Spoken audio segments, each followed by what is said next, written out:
Menjadi pendengar yang baik itu tidak mudah. Dan saya sedang merubah diri untuk menjadi pendengar yang baik. Karena menjadi pendengar yang baik itu bisa menyembuhkan orang lain.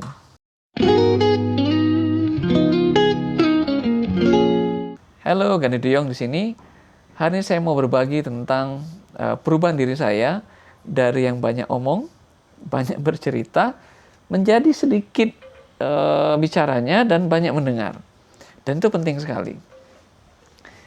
Minggu lalu teman saya datang, dia datang dengan muka yang tidak enak dipandang sebenarnya, kelihatan kusut banget.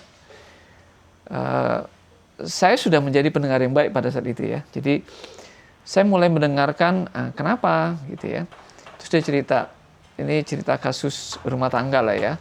Kesel, dia habis sakit 1 bulanan, kemudian istri ngomel terus soal uang ya. Tentu uang itu selalu menjadi bahan bakar untuk bertengkar gitu ya. Nah, dia ngoceh aja gitu ya, istrinya begini, istrinya begitu. Padahal katanya, emang rumah ini dapatnya dari mana kalau bukan hasil kerja saya juga gitu ya. Dia ngoceh aja. Kalau masak di rumah itu jarang gitu, maunya beli, belanja. Pokoknya ngoceh tentang istrinya. Dan saya tahu dia sedang kesal, jadi saya biarkan dia menumpahkan semua unek-uneknya. Dia bercerita banyak hal dan saya iakan saja. Bahkan sebagian cerita saya dukung gitu ya. Oh ya memang nggak boleh begitu gitu ya. Karena orang seperti itu, teman saya itu datang bukan ingin mendapatkan nasihat sebenarnya. Ya saya lebih tua dan saya lebih berpengalaman, tapi dalam kondisi itu dia sebenarnya ingin menuangkan saja. Tidak mudah bagi orang untuk menuangkan ya, dia perlu orang yang bisa dipercaya, karena ini kan masalah keluarga ya. Dan dia tuangkanlah semuntah-muntahnya dia sampai habis, supaya pikirannya itu tidak kusut di kepala. Biarlah dia tumpahkan begitu ya. Nah setelah itu saya betul-betul tidak menasihati dia, karena saya tahu apapun yang kita nasihati itu menggurui dia, menusuk dia, dan dia akan merasa, lu sih nggak tahu gimana sakitnya. Padahal dia lagi curhat nih ya, seolah-olah minta dukungan dan minta nasihat. Tapi sebenarnya dia hanya minta dukungan itu. Jadi apapun yang kita bicarakan tidak bisa menetralkan pikirannya, tidak bisa menyelesaikan masalahnya. Jadi saya menjadi pendengar yang baik saja, saya tampung, tapi betul-betul saya mengerti apa yang dia jelaskan gitu ya. Artinya kita sungguh-sungguh mendengarkannya. Setelah dia capek bercerita, ya kita ngopi, kita ngeteh. Ya, dia duduk di sana, kemudian kita lupakan hal itu sejenak. Besoknya dia datang lagi. Ketika dia datang lagi besok, barulah saya sedikit sisip-sisip gitu ya. Malah saya bela istrinya. Juga kadang-kadang bela dia, tapi lebih banyak membela istrinya. Karena pada saat dia ruwet, kita bela istrinya, dia tambah marah. Misalnya gitu ya, saya bilang, kayaknya dulu orang tua saya, waktu masih ada gitu ya, waktu saya masih muda lah. Ibu saya itu juga ngomel ya, dia ngomel sama bapak saya, karena uang juga. Seolah-olah bapak saya itu yang nggak kerja maksimal, uangnya nggak cukup gitu ya. Padahal ya rumah itu terbeli karena kerja orang tua saya juga gitu ya. Nah, pada saat istri bicara seperti itu sebenarnya dia tidak sedang bicara keseluruhan, tapi pada saat-saat tertentu ini. Karena teman saya itu 1 bulan sakit, jadi mungkin di rumah gitu ya, sakit pikiran, kelihatannya sehat tapi kok nggak kerja. Jadi istrinya ngomel gitu ya. Tapi bukan berarti omelan itu untuk sepanjang mereka berdua, sepanjang mereka menjadi suami istri, tapi di periode ini. Tapi oleh suami, oleh teman saya itu seolah-olah untuk keseluruhan gitu ya. Jadi saya bilang, ya orang tua saya juga begitu. Sebenarnya uangnya ada, suami membicarakan uang, tapi kalau nggak disimpan sama istri, tidak disimpan dengan benar, ya habis juga.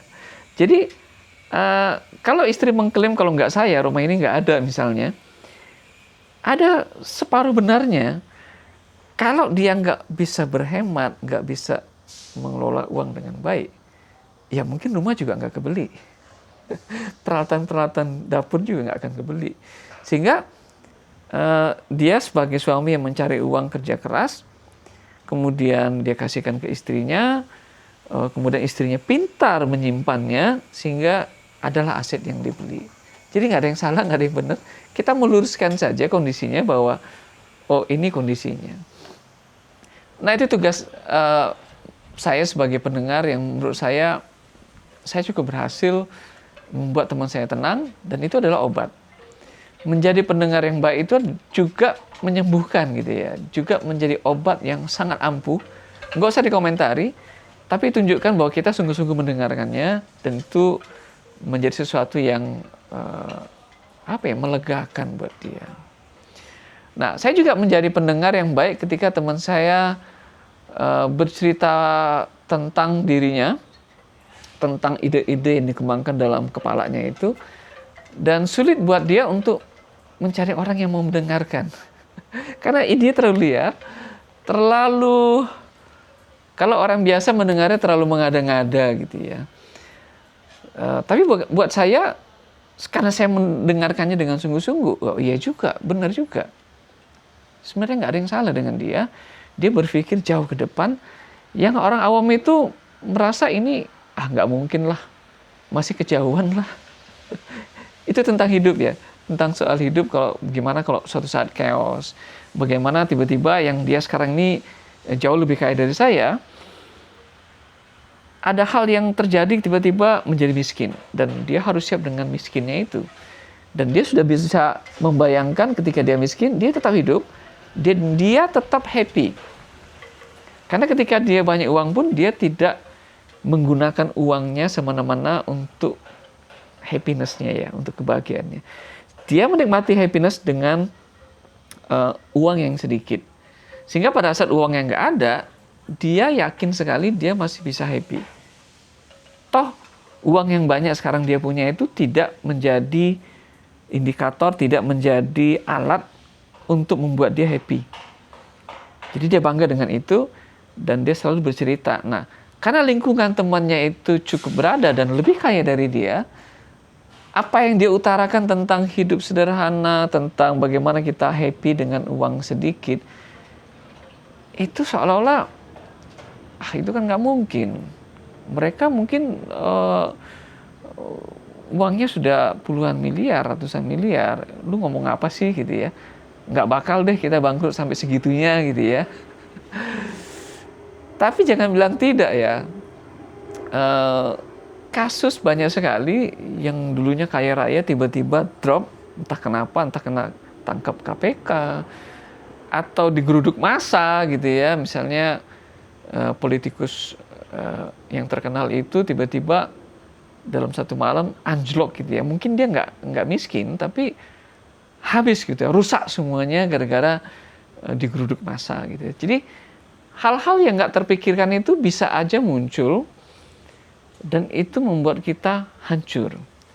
Tiba-tiba dia direktur, korupsinya ketahuan gitu ya, plus hartanya habis dan dia turun gitu ya. Nah, hal-hal seperti itu tidak mudah dia ceritakan ke teman-teman yang sudah mapan.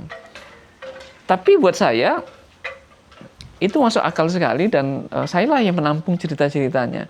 Dan cerita-ceritanya itu sebagian saya ceritakan ulang dalam video gitu ya. Saya share ke teman-teman, menjadi bukan siapa-siapa, dan banyak video saya itu juga hasil pendengaran saya terhadap curhatan orang lain, dan saya olah, dan itu bermanfaat buat diri saya juga gitu ya. Sehingga itu menjadi bagian yang menurut saya belajar dari menjadi pendengar. Jadi menjadi pendengar itu selain kita dapat insight yang bagus, kita juga menyembuhkan orang lain. Dan itu menambah knowledge kita untuk diri kita sendiri.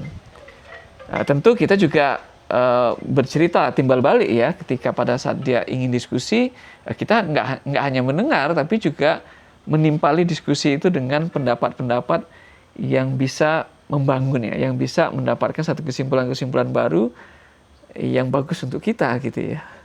Mungkin ada orang tua yang suka menyerocos, nggak ada ujungnya gitu ya, nggak memberikan kesempatan orang bicara. Perlu belajar mendengar orang lain untuk bicara, supaya kita menghargai dia. Bisa jadi dia mau cerita itu karena ada kekosongan pembicaraan sehingga disisip terus. Karena supaya obrolan itu menjadi kayak berbunyi terus gitu ya. Dari mendengar itu kita bisa belajar dari siapapun, dari anak muda, dari orang yang bukan siapa-siapa. Ada aja cerita yang menarik yang bisa kita hargai dan bisa menjadi insight baru bagi kita. Demikian sharing saya tentang menjadi pendengar yang baik. Semoga saya menjadi pendengar yang baik, lebih baik lagi, sehingga saya bisa menyembuhkan banyak orang. Dengan diam saja kita bisa menyembuhkan banyak orang. Terima kasih sudah menonton, sampai ketemu dengan video lainnya.